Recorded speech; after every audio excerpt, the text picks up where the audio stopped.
Good morning students. Welcome back my YouTube channel. I hope आप सभी अच्छे होंगे, सेफ होंगे।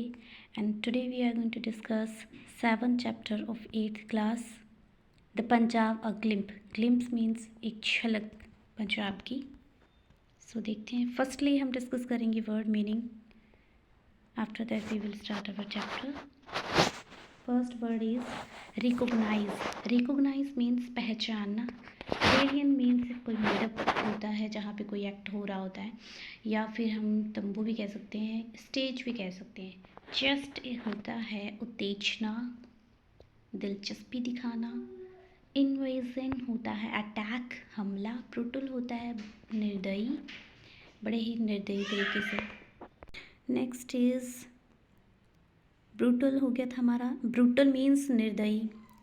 प्रोसेशंस मीन्स मार्च करना या फिर जैसे कुछ शो करना। इरिगेट मीन्स सिंचाई, सिंचाई होती है। मेलोडियस मीन्स मधुर। श्राइन मीन्स वर्शिप प्लेस, जिसपे पूजा वाला स्थान। पिलग्रिमेज मीन्स यात्रा, धार्मिक यात्रा। नेक्स्ट इज पिलग्रिमेज यात्रा होती है। और आर्किटेक्ट होता है वास्तुकार, जो निर्माण करता है। मैन्युफैक्चरर्स होती है निर्माण, बिल्डिंग्स।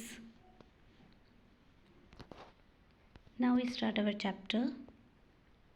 यस, बल्ले बल्ले ओ बल्ले बल्ले। Mister Matthew had taken his students on a trip to Amritsar.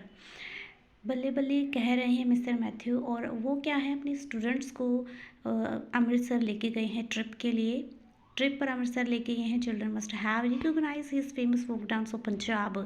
तो वो बोल रहे हैं कि मेरे बल्ले बल्ले कहने से आपने ये फोक डांस पंजाब का है पहचान ही लिया होगा। एंड सैड मिस्टर मैथ्यू ने कहा, sad Mister Matthew Poynting at the bhangra dance in front of the Punjab pavilion. Pavilion मैंने आपको बताया था तंबू होता है या फिर मंडप होता है जहाँ पे हम कुछ परफॉर्मेंस कर रहे होते हैं। तो मिस्टर मैथ्यू भांगड़ा डांसर की तरफ, जो सामने हैं उनकी तरफ पॉइंट आउट करके कहते हैं, स्टूडेंट्स ये क्या है, पंजाब का फोक डांस है।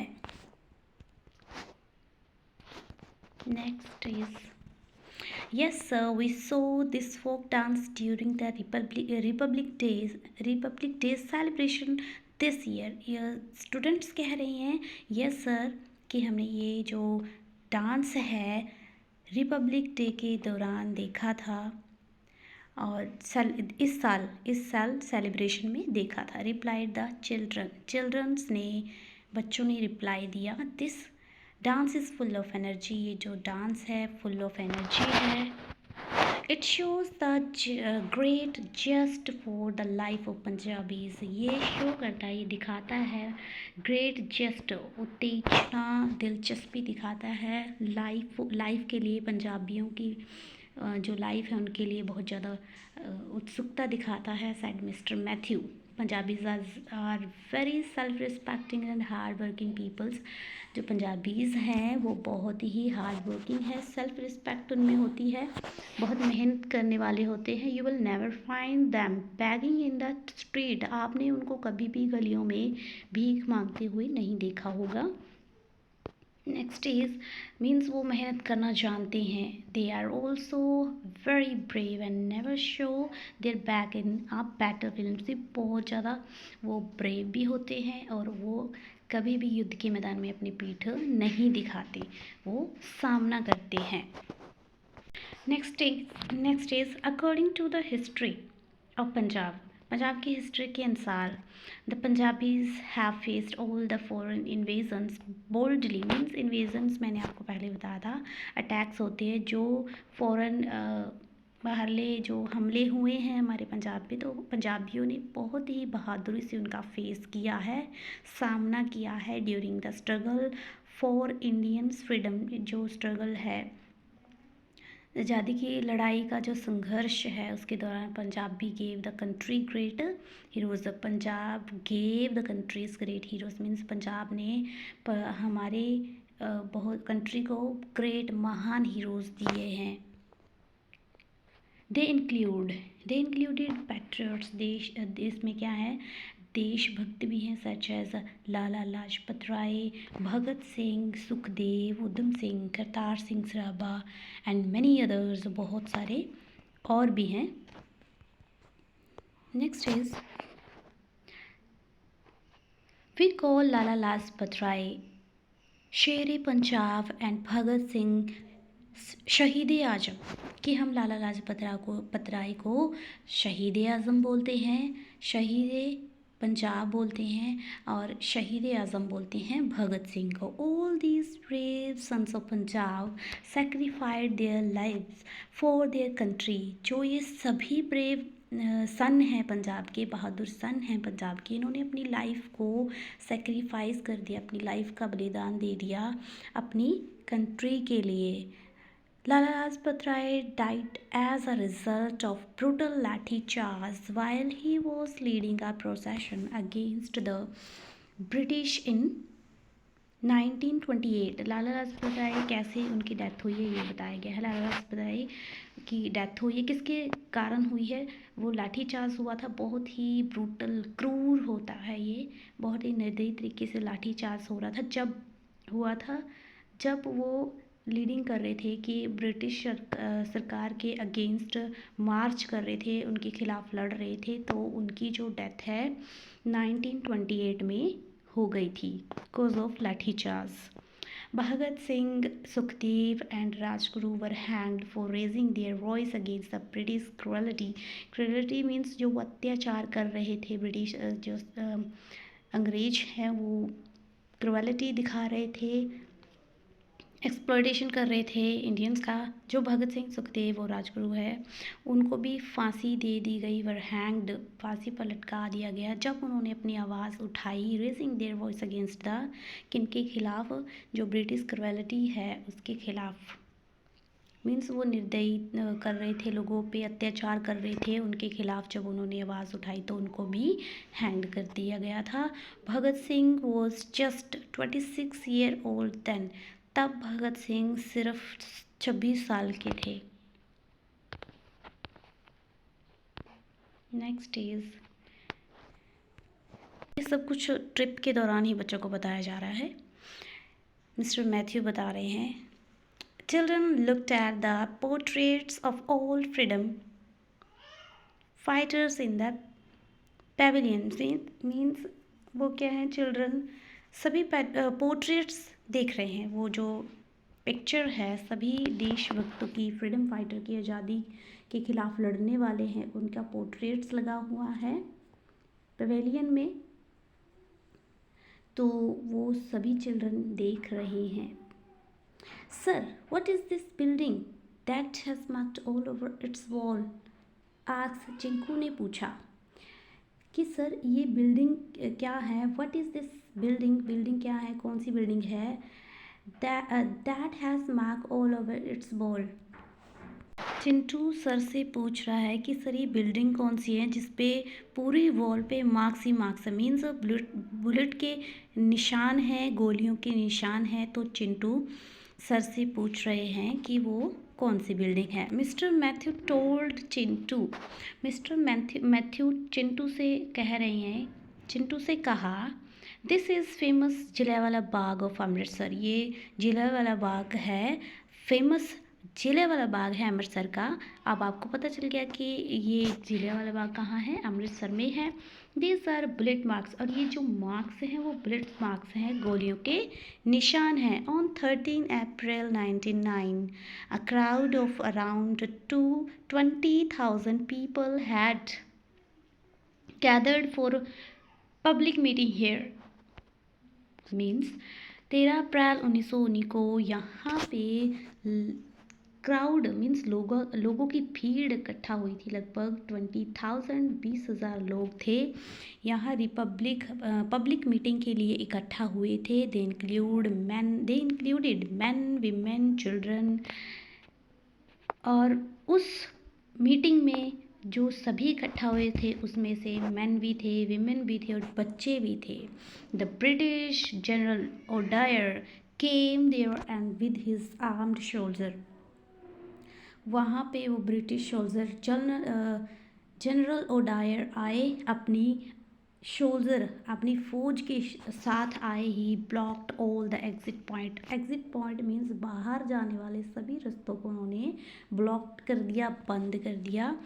Then he ordered his men to start firing without giving any warning to the people gathered here. और फिर उन्होंने ऑर्डर दे दिया अपने आदमियों को, अपने जो सोल्जर हैं उनको फायरिंग करना मीन्स गोली चला देने का ऑर्डर दे दिया, बिना किसी वार्निंग के, लोगों को बिना बताए। जितने भी वो भीड़ इकट्ठा हुई थी, लोग इकट्ठा हुए थे, उन पे फायरिंग का ऑर्डर दे दिया था।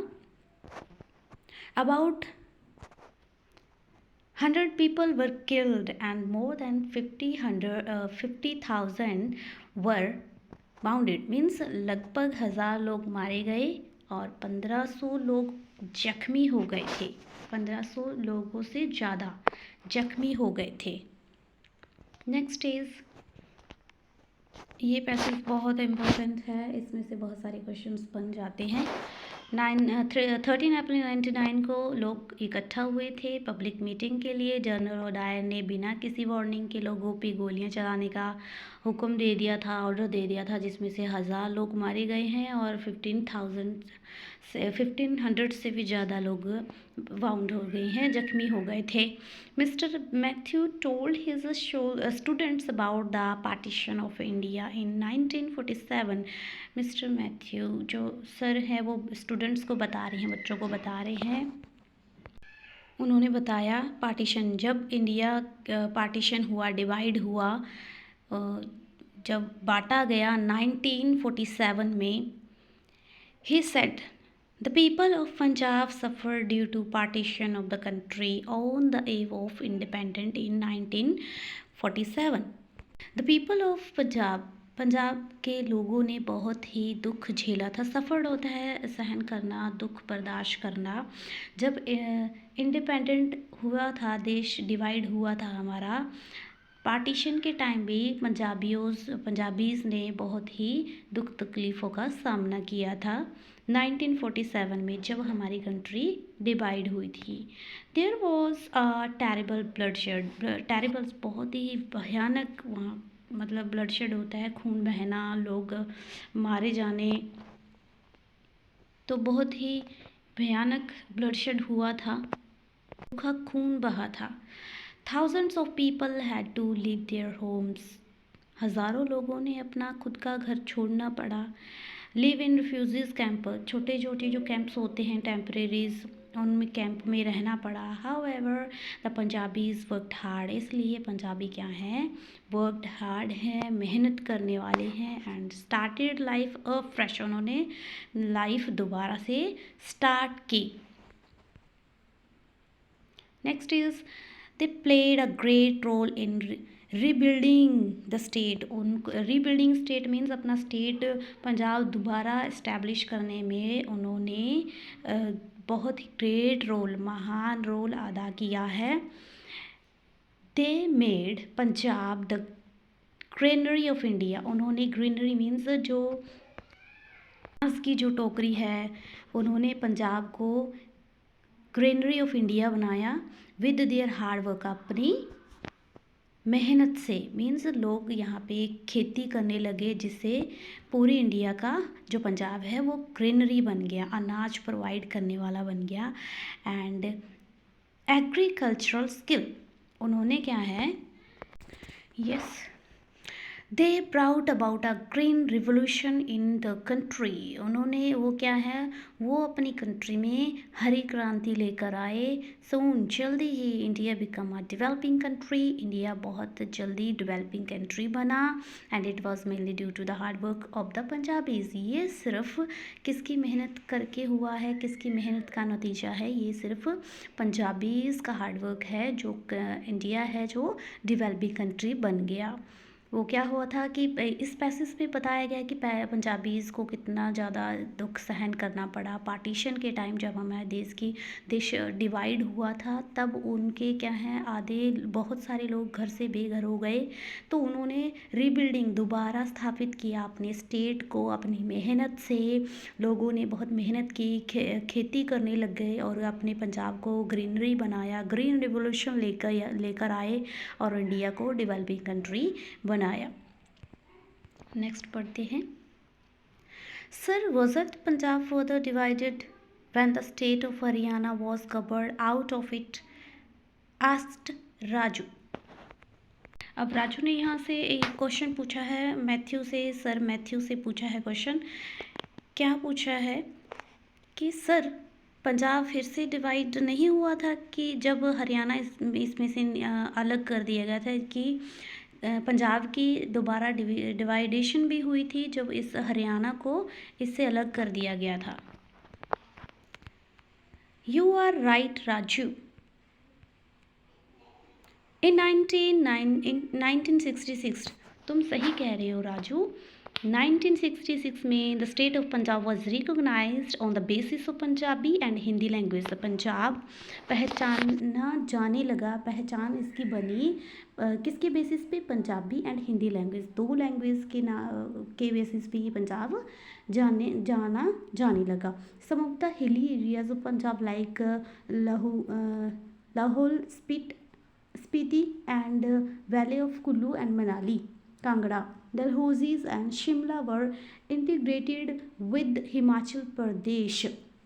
जो ये एरिया है हिली एरियाज़, पहाड़ी एरियाज़ है जो पंजाब के, जैसे लाहौल स्पीति और वैली, कुल्लू मनाली, कांगड़ा, डलहौजी, शिमला, ये भी हिमाचल प्रदेश, चंडीगढ़, ये सब क्या हो गए? शिमला वर इंटीग्रेटेड, जोड़ दिए गए, ये भी इसका पार्ट बना दिया गया था हिमाचल प्रदेश का। Chandigarh was made of joint capital, Chandigarh को जॉइंट कैपिटल बना दिया गया of both Punjab and Haryana, Punjab and Haryana की जॉइंट कैपिटल बना दिया गया चंडीगढ़ को। It was declared I union territory, said Mister Matthew. Sorry students, ये इस पैसेज को हम दोबारा पढ़ेंगे। यू आर राइट राजू, तुम ठीक कह रहे हो Raju. In 1966 the state of Punjab was reorganised on the basis of Punjabi and Hindi. 1966 में पंजाब की दोबारा इसको डिवाइड किया गया, किसके बेसिस पे? पंजाबी और हिंदी लैंग्वेज के बेस पे इसको दोबारा रीऑर्गेनाइज्ड किया गया। जो सम हिली एरियाज़ हैं, पहाड़ी इलाके हैं, जैसे लाहौल स्पीति और कुल्लू मनाली हो गया, कांगड़ा, डलहौजी, शिमला, इनको इसमें हिमाचल प्रदेश में शामिल कर लिया गया। चंडीगढ़ को पंजाब और हरियाणा की राजधानी बनाया गया, जॉइंट जो कैपिटल है उसको बनाया गया और इसको केंद्र शासित प्रदेश घोषित किया गया, डिक्लेयर किया गया कि ये केंद्र शासित प्रदेश है। यहाँ रिकॉग्नाइज में थोड़ा मिस्टेक था, या ये रीऑर्गेनाइज्ड है यहाँ पे, सॉरी स्टूडेंट्स। चलते हैं आगे। The reorganised Punjab came into being on 1 November 1996। Reorganised कब हुआ पंजाब, इसकी दोबारा बन कब हुई, दोबारा कब पार्टीशन हुई इसकी? इनटू 1 नवंबर 1966 को रीऑर्गेनाइज्ड किया गया। Now it has Pakistan on the west. अब क्या है? वेस्ट में पाकिस्तान है, Jammu and Kashmir on the north side में जम्मू एंड कश्मीर हैं, Himachal Pradesh on the north east, और इसके नॉर्थ ईस्ट पे हिमाचल प्रदेश है, और on the south it has Haryana and Rajasthan. On south में, इसके साउथ में हरियाणा और राजस्थान है। Yes sir, here is the model of a dam. यहाँ पे डैम का मॉडल है, सर से कह रहे हैं students. I think it is the famous Bhakra dam. मुझे लगता है, मेरे ख्याल से ये फेमस भाखड़ा डैम है, सेड राजू। राजू ने कहा यू आर राइट राजू, तुम ठीक कह रहे हो Raju. Said Mister Matthew. Matthew ने कहा this dam is 740 feet high, 740 feet ये हाई है, ऊंचा है। एंड इट्स लेंथ, और इसकी length is 518 metre and it is 9 metre broad. 20 से ये चौड़ा है 9 मीटर, और लेंथ इसकी 518 है, और इसकी हाइट कितनी है 740 फीट, ये ऊंचा है। It's reservoir known as Gobind Sagar, ये क्या है, ये एज अ गोविंद सागर के नाम से जाना जाता है। Store up to 9 million cubic metre of water, ये 9 million cubic water metre of water ये रिजर्व कर सकता है, स्टोर कर सकता है पानी। It is used for irrigating 10 million acres of fields in Himachal Pradesh, Punjab and Haryana. Irrigation मतलब ये सिंचाई के लिए यूज़ किया जाता है। मीन्स 10 मिलियन एरियाज जो खेत हैं हमारे, उनमें सिंचाई के लिए यूज़ किया जाता है। जैसे हिमाचल प्रदेश तक हो गया, पंजाब हरियाणा, सब में क्या है, सिंचाई के लिए यूज़ किया जाता है। Next is the electricity generated in the powerhouses at Bhakra and Nangal is supplied to the states of Himachal Pradesh। Means जो इलेक्ट्रिसिटी है, बिजली है जो, वो भी क्या है, जनरेट की जाती है, पैदा की जाती है power houses at Bhakra and Nangal जो डैम है, इनको is supplied to the state. और वो जो इलेक्ट्रिसिटी है वो देशों को, स्टेट्स को सप्लाई की जाती है, जैसे Himachal Pradesh, Punjab Haryana, Rajasthan, Gujarat. Pandit Nehru called Bhakra dam is the temple of modern India. Pandit Nehru कहते हैं कि जो भाखड़ा डैम है वो टेम्पल है, मॉडर्न इंडिया का टेम्पल है। Next is sir I can hear the melodious strain of Gurbani, की वो कह रहे हैं sir I can hear, strain यहाँ होता है धुनिया, मेलोडीज मधुर, मैं गुरबानी की मधुर धुनियों को सुन सकता हूँ। There must be a gurudwara near by said Vicky, Vicky ने कहा यहाँ पे नज़दीक गुरुद्वारा होना चाहिए। Next is well we are near the Golden Temple of Amritsar, हम किसके नज़दीक हैं, अमृतसर में, अमृतसर का जो गोल्डन टेम्पल है उसके नज़दीक हैं। It is the holiest shrine of the six, means ये होलीएस्ट एक पवित्र पूजा स्थान जिसको हम वर्शिप, जिस पे जहाँ पे हम अपनी प्रार्थना करते हैं, पूजा करते हैं, वो श्राइन मैंने बताया था सिखों का पूजा स्थान होता है।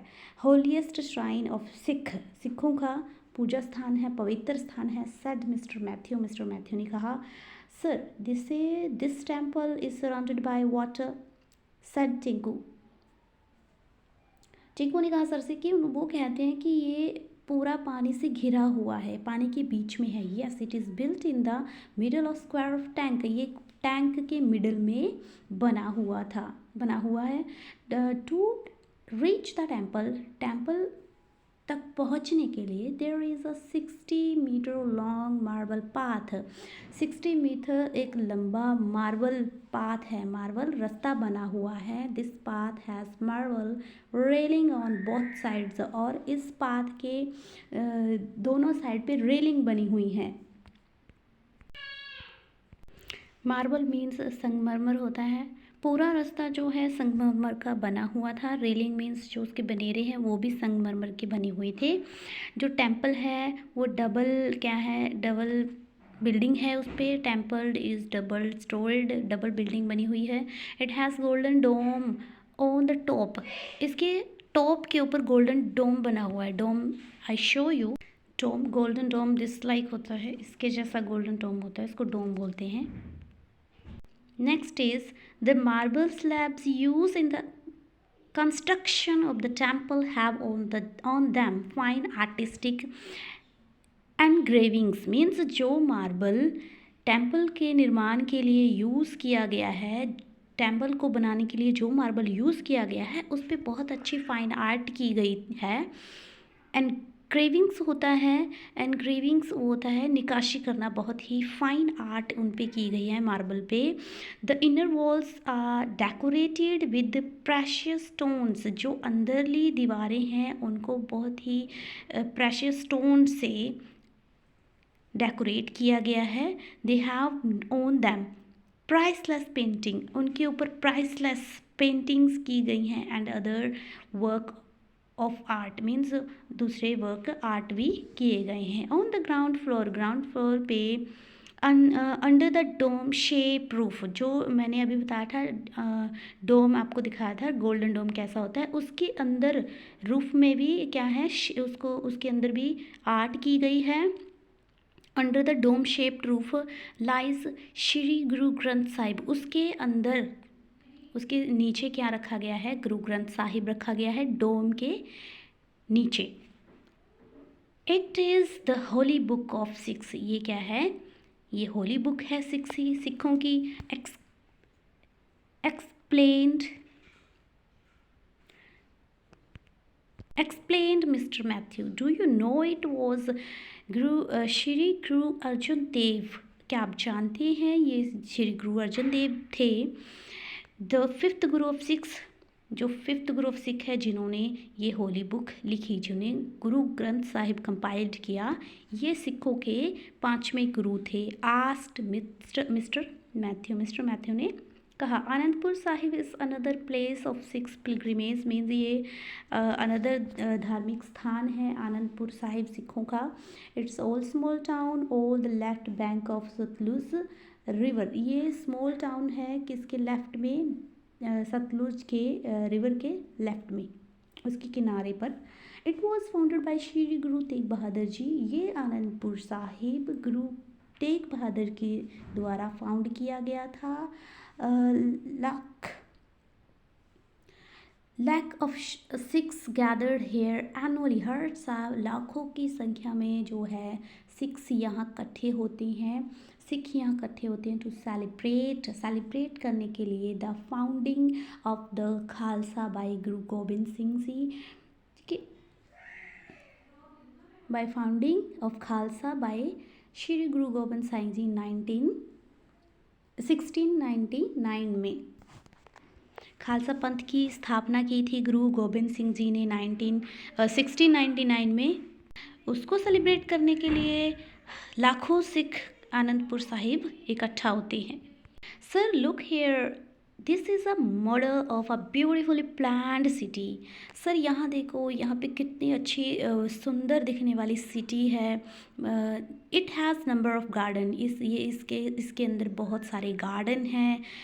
Isn't this Chandigarh, asked Raju, क्या ये चंडीगढ़ नहीं है, राजू ने पूछा। मिस्टर मैथ्यू ने रिप्लाई किया, यस ये चंडीगढ़ ही है। This is Chandigarh, this beautiful city situated at the foot of the Shivalik hills. ये ब्यूटीफुल सिटी कहाँ पे स्थापित है, कहाँ पे है, सिचुएटेड है शिवालिक हिल्स के फुट पर। It was designed by the famous French architect, ये ली कॉर्ब्यूजर के द्वारा ब्यूटीफुली डिज़ाइन की गई है। Being very close to the hill, पहाड़ियों के नज़दीक होने के कारण चंडीगढ़ क्या है, बहुत ही पीसफुल और हैप्पीनेस वाला एटमॉस्फेयर यहाँ पे है। Chandigarh has a calm and pleasant happy atmosphere.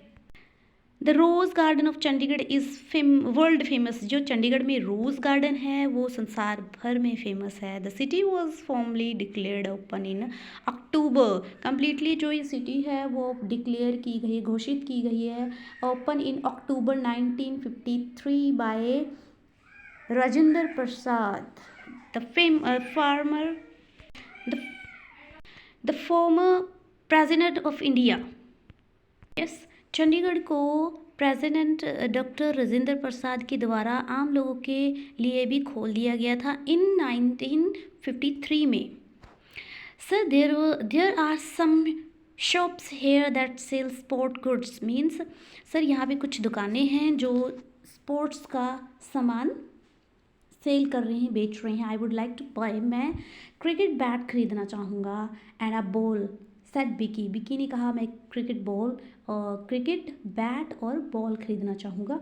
But before you buy, खरीदने से पहले could you tell me which city in Punjab manufactures these goods and asked Mister Matthew, Mister Matthew ने पूछा, asked Mister Matthew, manufacture means जो इन चीज़ों का निर्माण करती है वो कौन सी सिटी है जो खेड़ के सामान हैं, स्पोर्ट्स गुड्स हैं, उसका निर्माण करने में कौन सी सिटी ज़्यादा फेमस है। नो सर रिप्लाइड विकी, उसको नहीं पता विकी को, तो वो बोल रहा है no sir.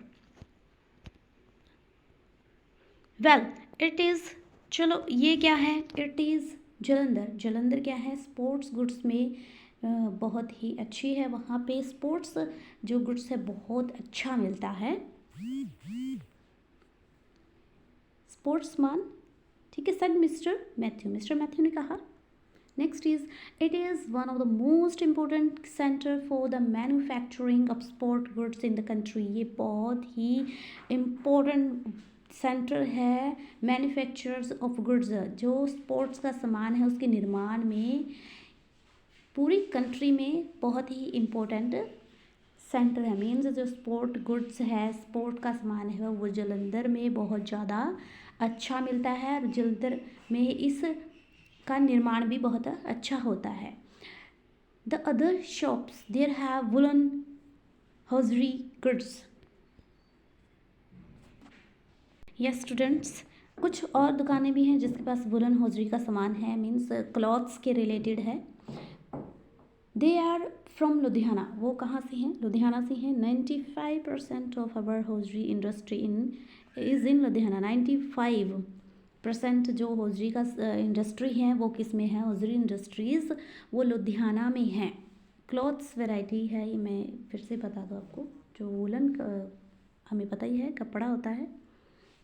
Next is, would you like to buy some hosiery goods also, क्या आप कुछ और हॉजरी का सामान खरीदना चाहोगे। No sir I can't decide which one is buy, मैं डिसाइड नहीं कर पा रहा हूँ कि कौन सा एक लिया जाए, कौन सा एक खरीदा जाए। Such purchases are made by my parents, कुछ सामान मेरे पेरेंट्स के द्वारा लिया गया है। सेड चिंटू, चिंटू ने कहा, well children you would perhaps like to taste this Amritsar jalebi, पर शाहिद आप पसंद करना चाहोगे अमृतसर की फेमस जो है jalebi, said Mister Matthew. Moving toward a sweet shop, किसकी तरफ मूव हो रहे हैं, किसकी तरफ जा रहे हैं, मिठाई की शॉप के पास। All the children follow him, all the children, सभी चिल्ड्रन ने मिस्टर मैथ्यू को फॉलो किया with smile on their face, अपने फेस में मीन्स स्माइल करते हुए वो शॉप पे जा रहे हैं। आई होप स्टूडेंट्स आपको ये पूरी डिस्कशन, पूरा चैप्टर समझ में आया होगा। फिर भी अगर आपके माइंड में कुछ कॉम्प्लिकेशंस हैं, प्रॉब्लम्स हैं, आप मुझे पर्सनली भी पूछ सकते हो और कमेंट सेक्शन में भी पूछ सकते हो। और डिस्कशन अच्छी लगी तो please like share subscribe my YouTube channel, wait for the next videos.